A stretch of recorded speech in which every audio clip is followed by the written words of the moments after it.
So, hello and welcome to this week's episode of the Turn 5 podcast, where we review the Qatar Grand Prix. That wraps up this week's episode of the Turn 5 podcast. It was such a snooze fest, wasn't it? I mean, I wasn't watching it. I was listening to it. I had the Sky broadcast on so that when something happened, I could run over and watch it. But yeah, I was playing tennis at the time, and it sounded okay. Yeah, but everything sounds okay. Yeah, but there were more overtakes than I thought there were going to be. Yeah. And the radio managed to make drama. The 2021 Belgian Grand Prix sound interesting, though. No, they didn't manage that. I enjoyed their rambling for a bit. Oh, God, no. I almost fell asleep.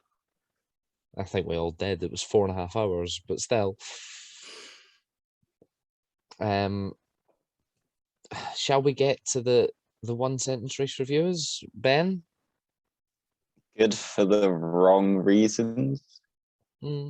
Richard? Tires go.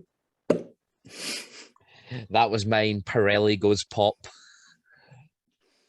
I love a good tire episode. Yep. Welcome back to the Baku review. Instead of slandering the FIA, we'll slander Pirelli instead. Is it Pirelli though, or is it those curbs? A bit of both, maybe? Because it was the same tire on all three, maybe four. And I mean, they were all on very old sets of tires at the time. So my inclination is more towards the curbs being a bit too aggressive. Like, I'm all for them, like, ripping the underside of the car to shreds, because, you know, that's a very big incentive to not go out there. Not go on them. Yeah. But I suppose you do have to kind of look at it from a safety point of view of, do they need to take that into account into the tire life sort of conversation? Yeah.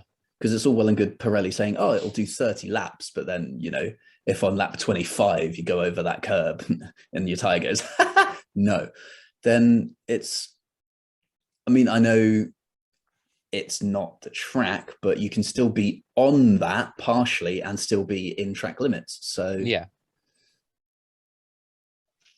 it's an interesting one. But I mean, Pirelli did take the hardest compounds available to them. So yeah, they took the C1, 2, and 3. It's not like they've gone too soft and the tires have gone pop early unexpectedly. It was they ran hard because they knew it was going to be a race where they needed to run them hard, and they still went pop. Yeah. The super hard would have been fine. Which is why I'm leaning more towards it's the curbs than anything else. So yeah, so shall we talk about the weekend? FP1 arrived and Max was fastest. Not very much. Mazepin destroyed his car. Traditions. He needed Welcome a new back chassis. to the Middle East. Yep. And that was pretty much it. Not much really happened. But what FP1 isn't really representative running at a night race because it's during the day. Yeah. FP2 was the best one. Yeah. Because for once, qualifying and the race were at like the same time. Yeah. Same with FP2. Always great to see the cars back under the lights. And Bottas goes fastest. Valtteri does Valtteri things. Yeah, I mean, but can we talk about the FIA and track limits this week? I mean, I kind of understand was summed up on Bottas's radio, they were making it up as they went along. Yeah. They changed every session basically up till qualifying. Yeah. I was okay when they were like, okay, we'll let them do, we've set a couple and we'll let them do FP1 and then we'll see where else needs to be set. And it's kind of like, well, then at the end of that, just set it, go for it. Or I don't know, Yeah. maybe just the line. Mm. It's Well, I mean, not- that's it's kind of not what they like went it's- for in FP2. They were just like, yeah, if you're on the curb, you're fine. The moment you go off the curb at any corner, deletion. That was at least universal. Yeah, I'd have a lot less problems with that. The It's a issue with hard and that fast one rule. there wasn't purple and white curbs at every corner. Just the line then. Yeah. Just the line would be fine. And then in FP3 they changed it again to specific corners. Hooray! And I think that's where it stayed until qualifying in the race. But and FP2, we found out that there will be no further action between Max Verstappen and Lewis Hamilton for lap 48, Brazil turn 4. Thoughts? I mean, I've as much as I call Bottas a bottle job, the stewards have just bottled that big time. There's no major new evidence. No, just his onboard that showed his steering wheel and the fact that he just didn't really turn into the corner whatsoever. Yeah. So unless they've gone, he It was was at the such an limit of his airy-fairy adhesion. attempt at steering. And, yeah. I'll tell you what they said, because to be honest, it wasn't much. It was Although a they 3-page disqualification. Yeah, although they published. Oh no, it was 3 pages as well. Whoa. But 3 pages to say we're not going to do anything. yeah, the 3 pages didn't say much. Lovely. To be honest, can I get them to write some essays for me? Because I do need help. they're good my at word it. count. Yeah, just the Brazilian GP stewards can do all your essays. That'd be nice. So, oh, sorry, it was 4 pages. Oh my god. I don't think I can manage that many. It's not going to be funny. We won't go through it all, but so they tell us who was there. Okay. Sick. Mercedes send 3 people. Red Bull. Yeah, just send John. Yeah. Then they tell us how it works, even though the teams all know this. And that's exactly who it's going to. This is addressed to the team manager at Mercedes. So the teams know how this works. These aren't exactly designed public. Then they get to the decision and say that the stewards have the right to investigate things, which we all know. So was it unavailable? Yes. It's undeniable that the footage was unavailable. Is it new? Yes. If it was unavailable, then it's got to be new. Is it relevant? Yes. Is it significant? The stewards say no. So, according to the stewards... Hang on, did they actually use Austria 2020 as the example there? They did. Oh my god. The competitor's position is that this new footage provides sufficient information for the stewards to come to an altogether different conclusion. The fans agree. However, the stewards determine that the footage shows nothing exceptional that was different from the other angles that were available to them at the time, other than, the very I was going to say, I'll tell you what wasn't exceptional, his steering angle. Yeah. Or that particularly changes the decision that was based on the original available footage. Unlike the 2020 Austria case, in the judgment of the stewards, there is nothing in the footage that fundamentally changes the facts. Wow. What? Lol. So, because it didn't hit the vortex, the right of review was refused, and this is not subject to appeal. The end. That was the appeal, right? Yeah. The end. Case closed. Oh, mate. Top banter. Well, technically, the right of review wasn't actually the appeal. That's saying we think you should look at this, but it only becomes an appeal if it gets accepted. Right. Okay. Yeah. So, But they it's can't take it to an like the court. appeal, Yeah. quote unquote. But so you can't appeal the appeal. Yeah. Or Pretty the much. pending appeal. Also in FP2, Red Bull decided, yes, we're going to protest Mercedes because they found a little score mark on the rear wing. Proof of anything? Not really. It's just a mark. They're like, oh, flexi wing. So the FIA brought in a new test and Mercedes passed. What are Red Bull going to do now? Do they really have a case?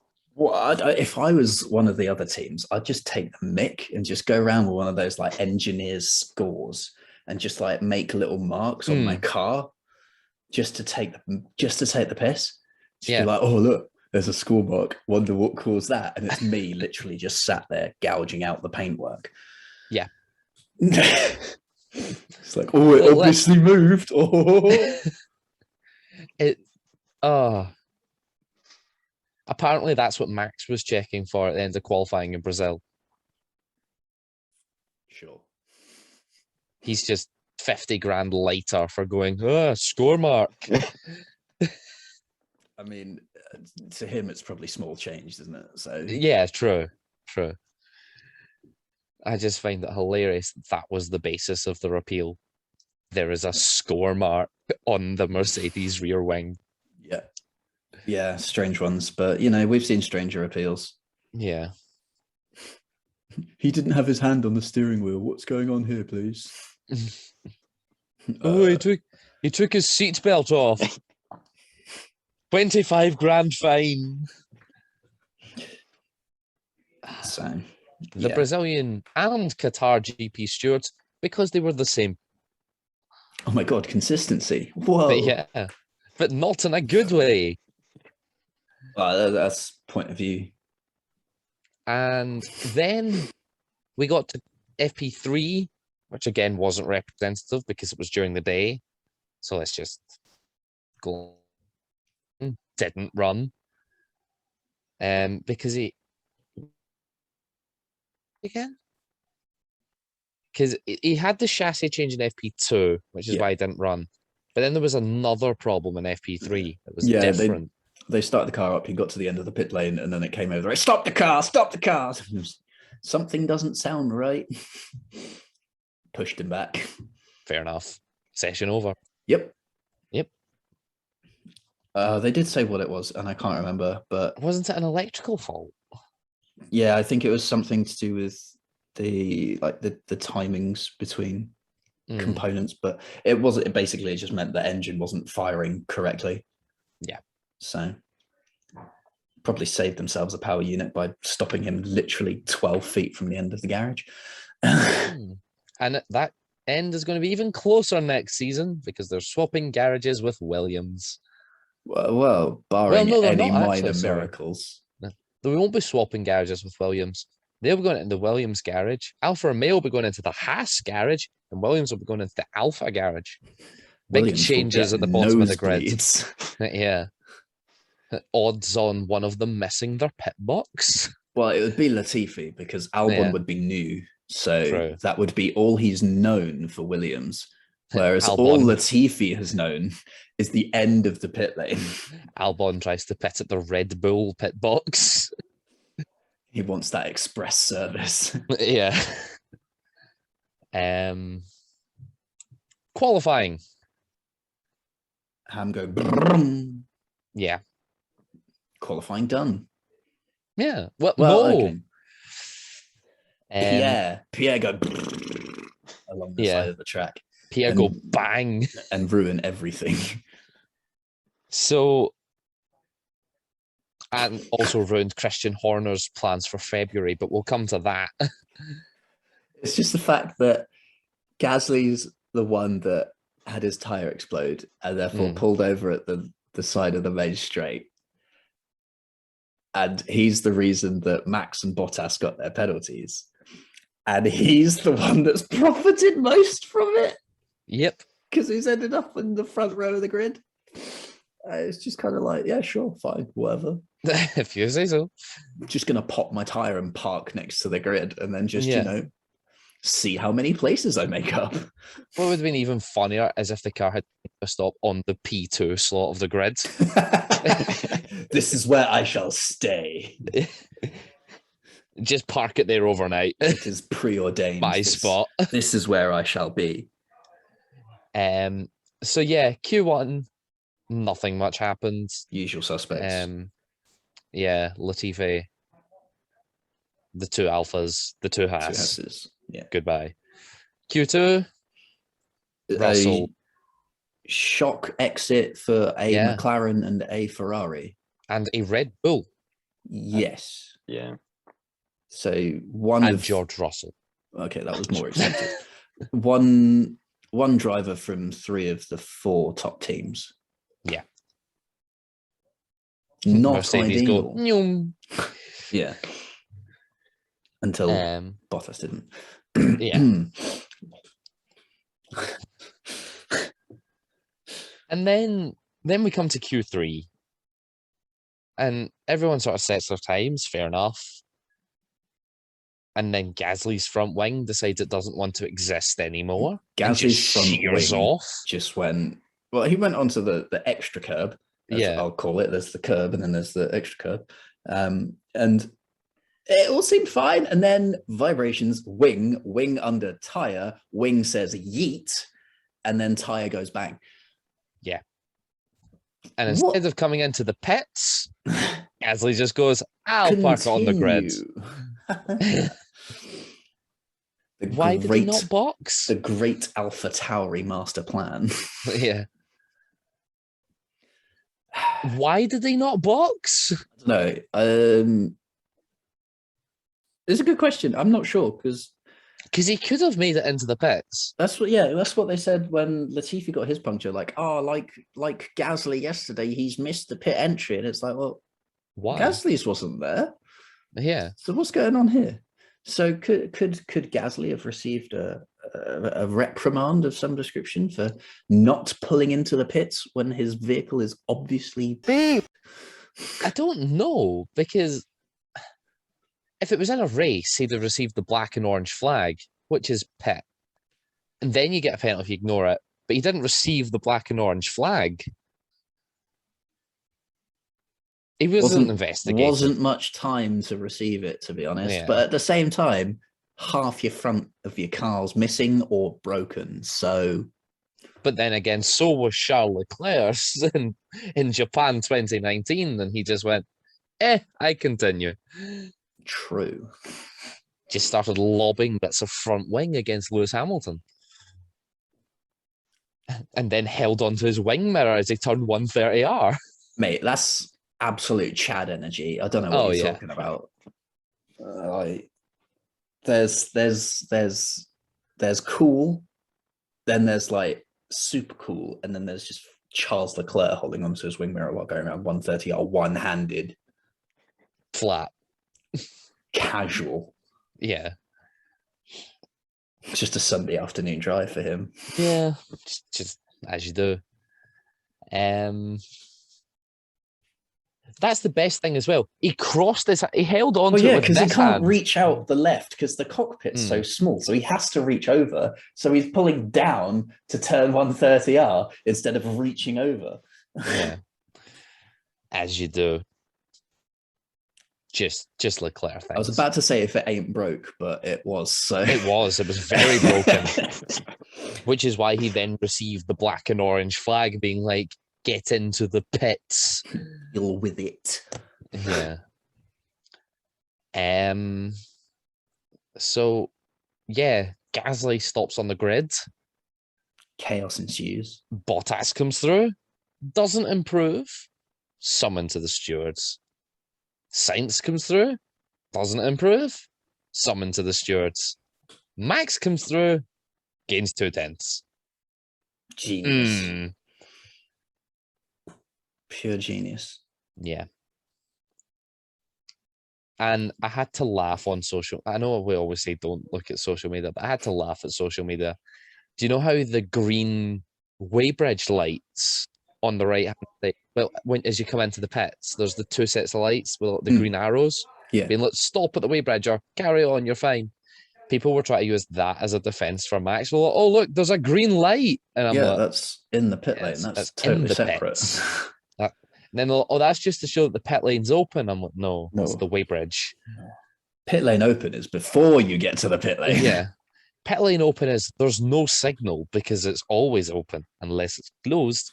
Then there's a flashy red X. Which Lewis Land is on the outside of Parabolica. Yes. There's not a red light at the entrance to the pit lane, as Lewis tried to say. Yeah. There was no red light. Yeah, the red light's at the end of the pit lane for if the pit exit is closed, Lewis. But you'd know about that because you ran into the back of Kimi. Yeah, Canada 2007. Not as bad as Canada 2011 when two people just ignored the red light and carried on. Big E. Got black flagged. I think that's the last time a driver got disqualified in a race. Probably. I don't remember one, so. Yeah. But no, so obviously qualifying happened and the provisional grid was set and then chaos ensued. Well, it wasn't. That's the thing. The provisional grid wasn't published until after the investigations. Okay, well, what's the point in that? That's the investigations deal with the final grid. Yeah. Post the provisional. It's just the results of qualifying. Come on. It's dumb. But yeah, it was very dumb. So Carlos got let off because he was deemed to have slowed significantly enough. Yeah. Bottas was deemed to have ignored a single waved yellow, and Max ignored double. Yeah. Nice. So 3 and 5 place grid drop respectively. Yep. Which put them next to each other on the grid. Yeah, if you're wondering why the difference. This is an extra yellow flag. Yeah, basically. A single waved yellow is less severe than a double waved yellow. Single waved yellow is just slow down, don't overtake. Double waved yellow is slow down and be prepared to stop, don't overtake, or improve your lap time. Usually means there's a marshal on track. Yeah, a marshal on track or a severe stoppage of a car, such as an AlphaTauri sitting on the grid. In that P2 box. And then Christian Horner on Sky before the race decided that the marshal beside the track was rogue and earned himself a summons to the stewards. It's the first time I've seen that. Oh, I love it. They're just Netflix just eating this up. Yeah. Non-stop, all-you-can-eat buffet for them. If they haven't extended it beyond 10 episodes, they're idiots. Yeah, they need about 6 episodes on Christian Horner. I mean, you just need 6 episodes on the title fight. Yeah. And Christian Horner would take up 6 episodes. Yeah, Christian Horner needs 6 episodes to himself. Toto takes up another 4. Yeah. There's the whole series. If that meme of Toto isn't in Drive to Survive, I'm going to be so disappointed. It has to be like the opening montage. They don't have the pit stop anymore where the car drives in and then when it leaves, there's Drive to Survive in the fall. They've just got Toto yelling and it just comes out of his mouth. Oh, that'd be brilliant. We'll talk about Drive to Survive in a few weeks once the season's over. Whoop, whoop. Then we have the painful wait for it. Yeah. It won't be until after pre-season testing. Why can't they just release it sooner? Come on, Netflix. Make your show faster. We need something to watch. Like, look at the rest of our library. No. Formula One, now.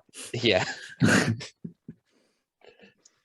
we've also got Formula 2's version to look forward to on F1 TV when it drops. I can't remember the name of it, but it's actually not too bad. But yeah, they've got their own Drive to Survive. Drive to promote. Shall we discuss the race? Sure. So 5 lights come on and Lewis goes, adios. And that was Alonso, his race. and Yeah. Alonso says, "El plan." Yeah, Alonso sees Max and just does what Max did to Lewis and like, bye. See you later. I mean, he did see him later and promptly got past and 30 seconds up the road. Just hilarious though, the way how he's just like, scoop it up and butt up. Not quite as bad as my Portimao incident. Oh, yeah, that was just horrific. How did you miss the corner that badly? It wasn't that I missed the corner. It was that I got some oversteer on the previous one and then I'd gone off on the inside. So, And you carried that much speed from a snap of oversteer. Yes. I mean, I just kept it planted at that point. I was like, if in doubt, flat out, you know? No. That's what Max says. Yeah, he's won Grand Prix. Why wouldn't We I saw trust how that? well that went in Silverstone. Lewis's fault. Predominantly. That's still mostly. That means there's still some fault to be left on the other driver's doorstep. Still mostly Lewis's fault. So Alonso went meow. Yeah, Max also went neon on the first lap. I mean, Max just kind of went, I'm going to stick on the inside. And then everyone else went, outside line. Max's 5-place grid penalty actually helped him because it put him onto the clean side of the grid. Had he had an even number grid penalty, like a 6th place, he would not have had that start on the dirty part of the track. I think the only even grid penalty we get is 10, isn't it? Yeah.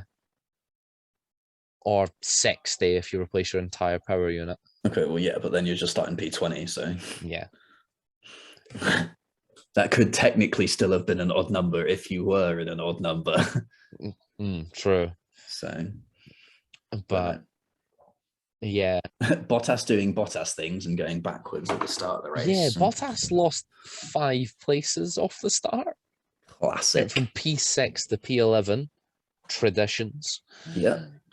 It's not Russia, so he doesn't go forwards. So no, exactly. Then we heard Toto over the radio being like, "Come on, get these cars." And then Valtteri went, "Oh, okay. Maybe I should race now." Oh, so that's what I'm doing. Yeah, it's not just a Sunday drive. See, I thought he was getting some practice in for next year. Oh, yeah, just driving in the midfield. Exactly. He's not used to it. He's getting ahead of the game, putting in some miles in the pack. One thing is going to be quite straight. He's never not made it to Q3 in his Mercedes career. Next season, he's going to be struggling to get out in Q1. Yep. It's just he's gone back to Williams, basically. Yeah. But when he was at Williams, Williams was good. Yeah. He got a podium in that William. And then it promptly went downhill. And he left and the Williams went, "Nyum." Conspiracy.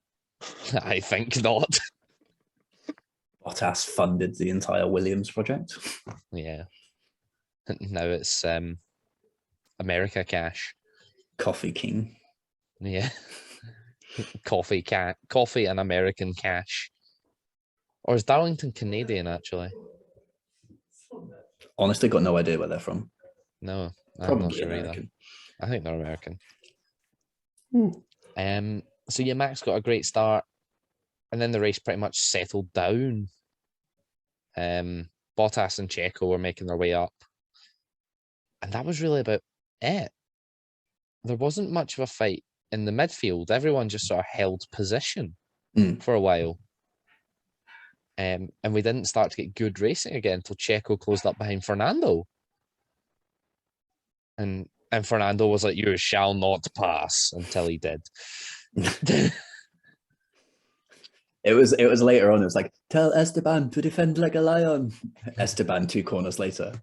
"Come on through." Meow. And then, "Oh wait, I'm supposed to defend," and tries to attack. Yeah. In fairness, he put up a good fight to fight back. Bit late for that now. Son. Yeah. Oh, we forgot about how easily Gasly let Max through. He ran wide. What are you on about? And then didn't open his DRS. Was he within detection range? Yes, because as soon as Max overtook him, he opened his DRS. Literally for like a millisecond, because then he stamped on the brakes and it slapped shut again. But as soon as Max overtook him, DRS. Maybe he forgot because he'd gone over the rumble strip, and then he remembers as soon as Max goes past, oh yes, oh, DRS. His wing's open. Mine should be open. Oh, press the button now. Yeah, no, I think he let him through. If it was going to be the great Alpha Tauri master plan, like Helmut Marko was, I mean, he was hanging out at the front of the grid. If it was going to be that, it would have been a torpedo into turn one.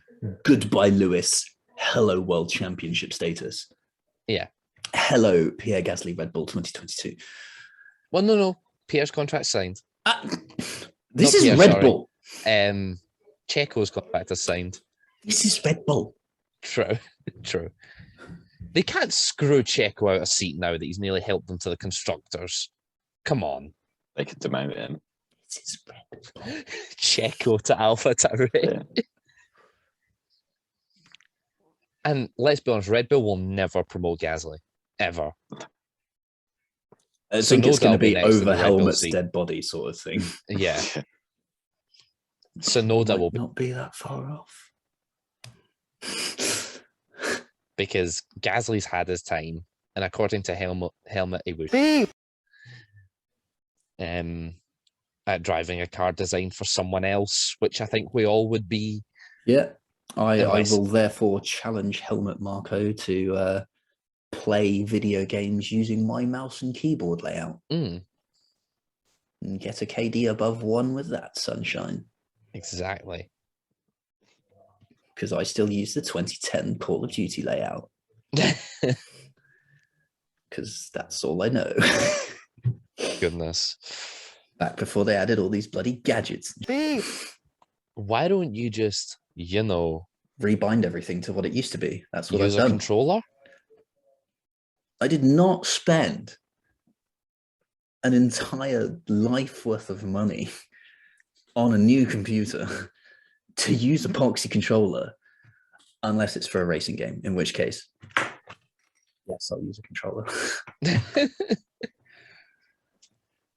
Or my steering wheel. Oh, your wheel, yes. So, yeah, Gasly lets through Max, race settles down, Checo gets past Alonso, race settles down. Pit stops. Ferrari doing a nice double stack. Oh. Yeah, lovely double stack. Why did it have to be Ferrari though? And then Bottas's tyre goes, bang, yeet. And then it's the race. He did well to hold it for as well as he did. He didn't do a Max and Baku and what? Whee! I mean, Max was going a fair lick when his went pop, and his was a rear tyre that went pop. Yeah. So true. But yeah, Bottas takes a trip into the gravel, and then three of the ones that went pop. It was all front left. Yeah, and everyone managed to hold it. And Bottas did an impromptu fireworks display. I love it. I think the best one was, I think it was Fernando's onboard as he came up behind Bottas, and just this shower of sparks. It must have been quite disconcerting to drive into. I mean, we've seen it before, haven't we? Like, was it? I want to say it was George Russell when he came up behind Vettel in Bahrain after Vettel had promptly spun after fighting with Hamilton, and then his front wing went under his car. His front wing just went, Dios. Bunny hop. And George is just like, oh, Jesus, there's a wing. I wasn't sure which Vettel Bahrain incident you were talking about, if it was this season where he just decided to spear Ocon. Not a lot of sparks involved in that one until after the fact. You're on about sparks. I'm on about Vettel going, wee! So yeah.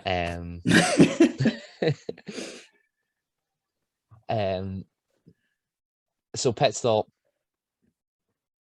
A very good stop from Mercedes, to be fair, to change a puncture tyre and a rear wing. Only 11 seconds. That usually takes a fair bit longer because changing a punctured tyre can be a pain in the backside. Yeah, there was some good pit stops all round, to be fair. Yeah. Red Bull with a very quick pit stop, almost back to 2.1, wasn't it? Yeah. Yeah, I'm surprised nobody looked at that and went,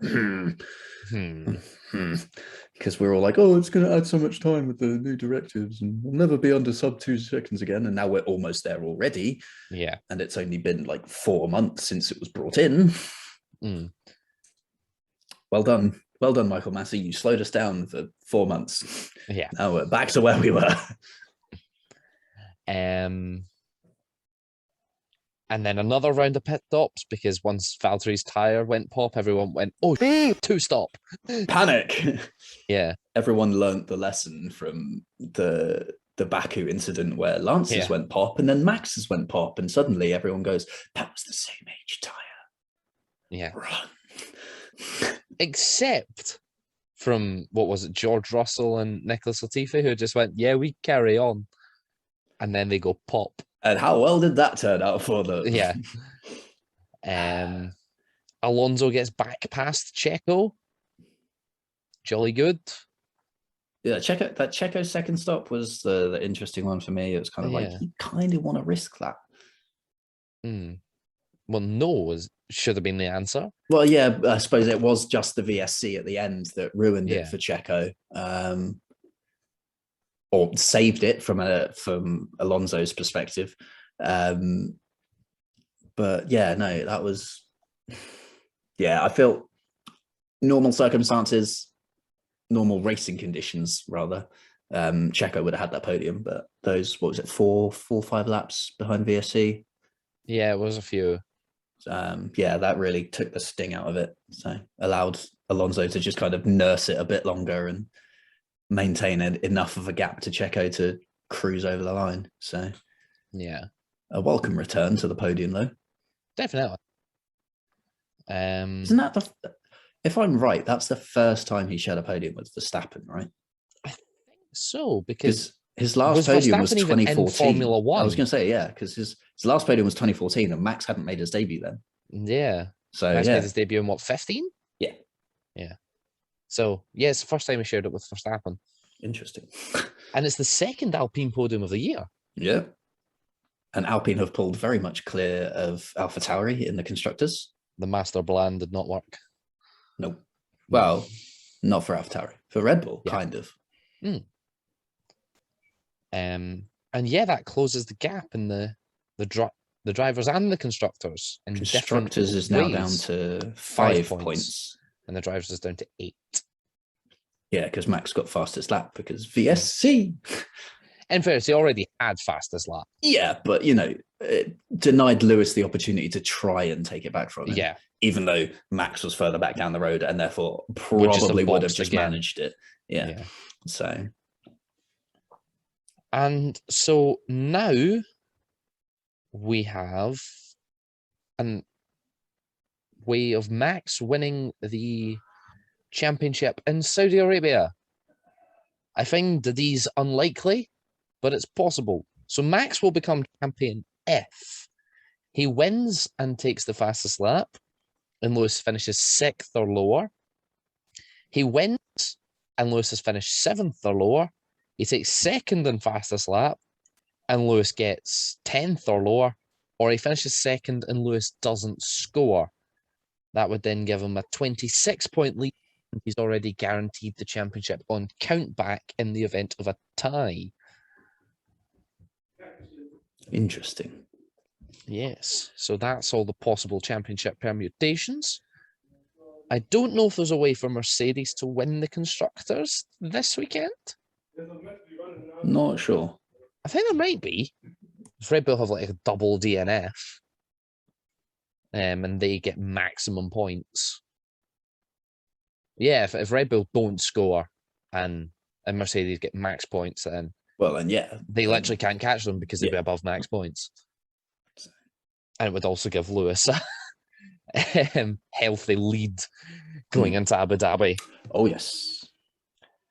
Yeah, a Max Insert DNF double and a points. Lewis win all but guarantees a Lewis World Championship if that happens in Jeddah. Any Because DNF at this point yeah. pretty much decides it now. Well, a Wait. DNF for Lewis does decide it. Yeah. Because Max would win or come second unless Well, he somehow crashes out. I was going to say, yeah, unless he's also involved and therefore also doesn't score. Yeah. Which wouldn't be the first time. Monza. Silverstone. Well, Lewis scored in Silverstone, to be fair. Exactly. That's Lewis the problem. Lewis scored, what, 26 points in Silverstone? 25? Mm-hmm.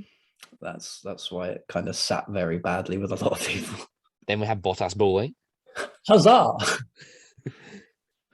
And so Max Slightly less bad, but also worse in a way. Like less bad because it wasn't the championship rival that did the damage, but worse yeah, it because literally wasn't his he fault. took out both of them.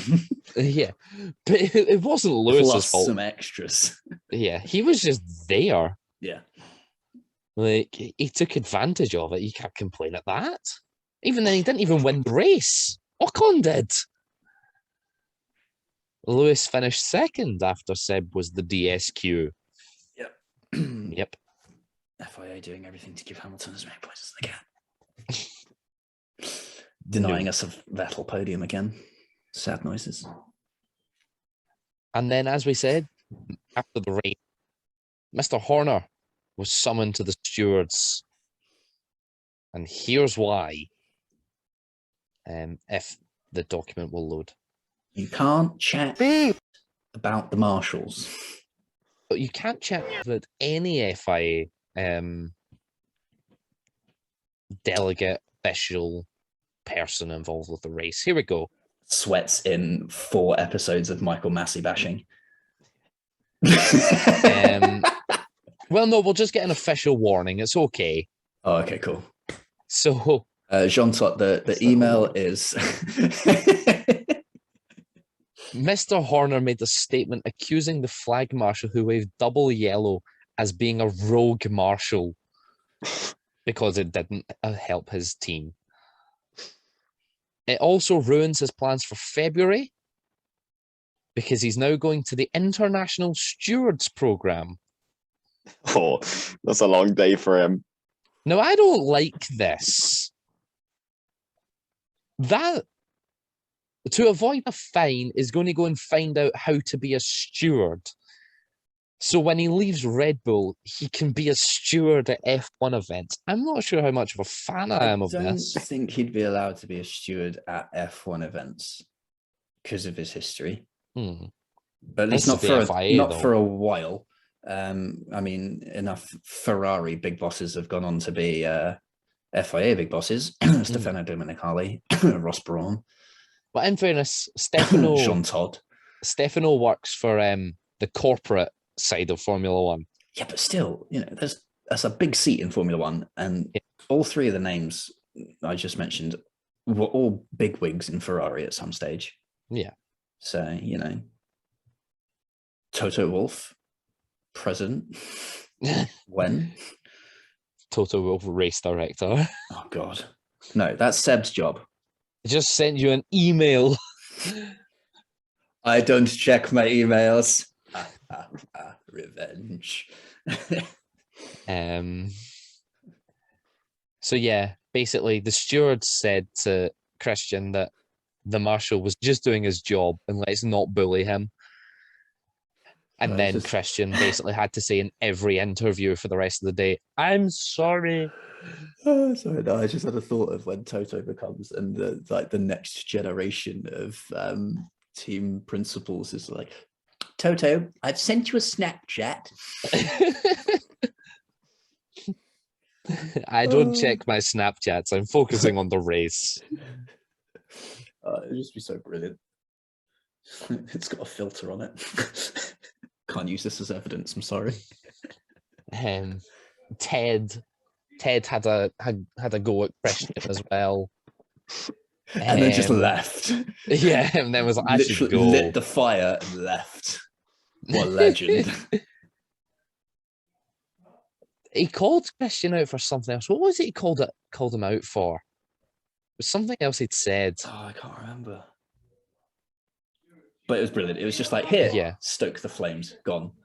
Adios.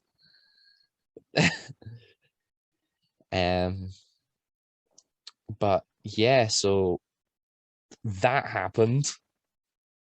And instead of getting a 25 grand fine, he was just, don't do that again. Naughty boy.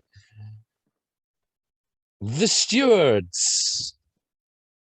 Inconsistent as always. But I mean, like, yeah, what's the precedent for finding a team principal? Like, drivers is fair enough because what's the precedent for fining a driver for taking off his seatbelt? There is none. Is that not? I mean, because the drivers are subject to the technical and sporting rules, whereas I don't think the team principals are in the same way. What was this a breach of? Is this a breach of the Well, this is a breach of the ISC, which I think is what Lewis got done by in Brazil, was a breach of the ISC. I don't think it's the sporting regulations. Offence, car 44, safety belts. Let's see. But yeah, the whole reasoning in Brazil was we have to set an example to the lower categories. Surely don't set a good example to the lower categories by calling marshals rogue. And yes, it was a breach of the ISC. Referencing the X-Men hero. Lewis Hamilton, breach of Appendix L, Chapter 3, Article 4 of the FIA International Sporting Code. Christian Horner, breach of Article 12.2.1F and 12.2.1K of the FIA International Sporting Code. Yeah, mate. The stewards clearly don't get paid enough to get fined. Yeah, exactly. Definitely not.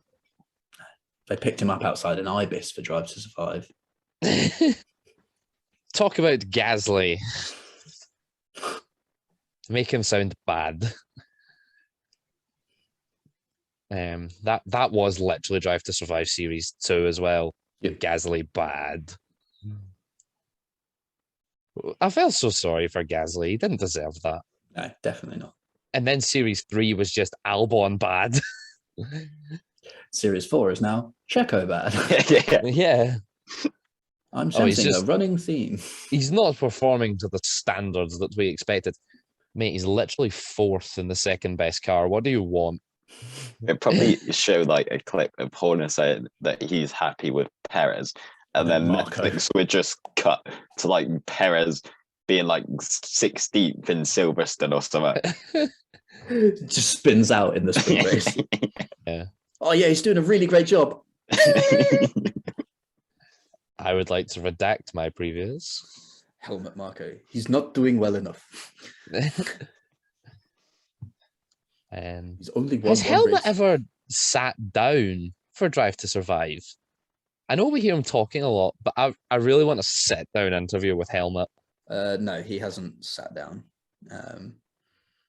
because he's just an advisor, technically. Yeah. He's Can not. we also get Lawrence back? Just evil Santa. Lawrence Stroll. I hope we never have to see him again. That video of him at Silverstone last season, I don't think we did anything wrong. Oh, that was oh God, about as emotional as a wet paper towel. That was what ruined the Aston Martin car launch this year as well. Everyone was just dead inside, apart from Seb. Seb just ripped the Mickey. Seb was like, woohoo, it's not Ferrari. Yeah. I can muck about. No one's going to tell me off. When it cuts to Drive to Survive, Seb, why you do this? Oh yeah, that's what we'll have during the off season to talk about. We won't just have Drive to Survive, we'll have car launches. And they'll actually be important this year. Because it'll be the new cars. Who's is going to look like this is going to go first, where we have no base reference to check against. Who's going to go first? I want to know who the brave team are that's going to go first. Williams. Haas will go last. Haas won't announce theirs until preseason testing. They've got precedent for that. Yeah. That's if they might do a Williams. But they've spent so much of this year trying to get ready. But so did Williams. True. Very true. I don't know. I think it might be one of the top teams that go first. They'll just roll the dice. Ferrari. McLaren were first this year. It was much the same as last year, though, wasn't it? There wasn't a lot of changes. And Maybe, everyone knew where they'd spent their development tokens because they'd taken a new engine. So yeah. Maybe Mercedes, actually. They might go brave. Because they spent so much of last year getting ready for this next year's car. It was just like, the W11 wins. Okay, 2022 car.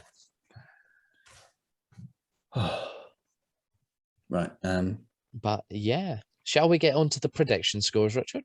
Yes. I'm just thinking let's crack on. Oh, wait, let's run down the classification before we do that. Wrap it up. So the classification for the Qatar Grand Prix, the first of 9 Qatar Grand Prix to come. I thought the 10-year deal, but we're not going in 2022. Yeah, it's from 23. Oh dear. Can we go to a different circuit, please? They haven't specified where it's going to be yet, so there is still a chance it could be in downtown Doha. I wouldn't mind that. It would be better than Losail. There was no overtaking places apart from turn 1. Turn 1, yeah. It was just, yeah. So let's go somewhere else, please, the FIA. Thank you very much. This is why I don't like signing 10-year contracts before we've even been anywhere. Exactly. Looking at you, Miami, don't disappoint me. Miami at least has an exciting track layout. Yeah, but 10 years. Yeah. Anyway, classification. Let's go. Yes.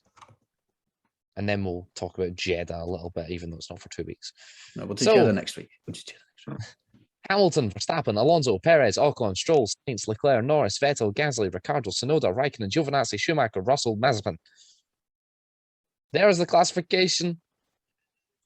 Mazepin finished 22 seconds behind his teammate. Behind George. Oh, yeah. Mazepin finished a lap behind his teammate. Mm-hmm. Oh, no. Oh, no. Anyway.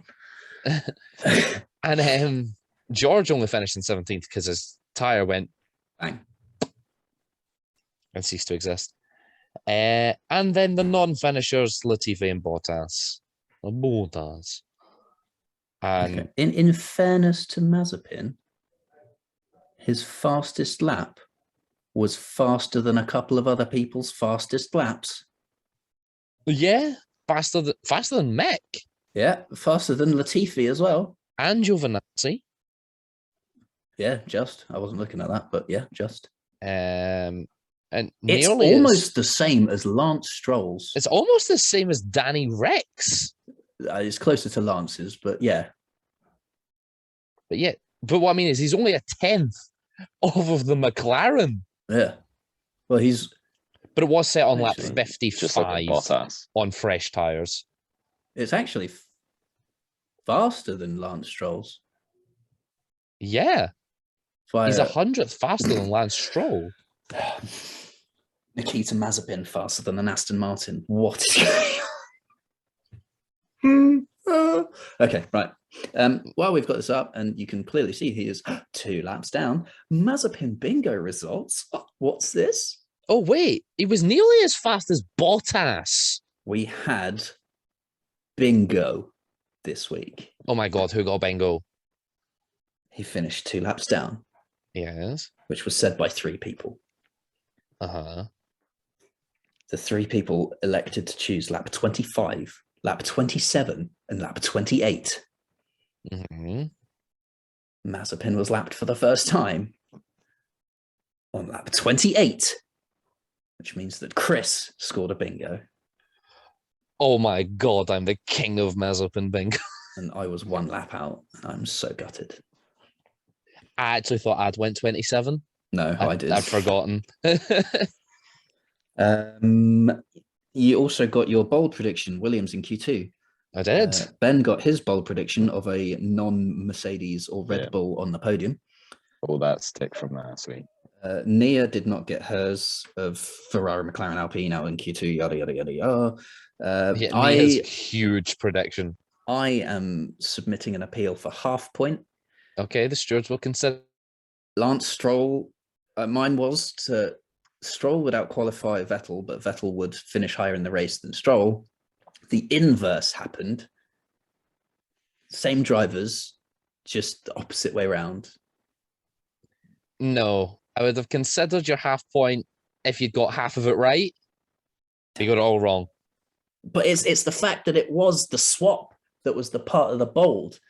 That's the thing. Ben? Wow. No. Not having it. If they got one half of it right, would have given you a half point, but no. And then Alex's mental one, yeah, no, sorry, mate. Alonso in third kind of scuppered that for you. So yeah. And then Alonso in third scuppered everyone's podium. Yes.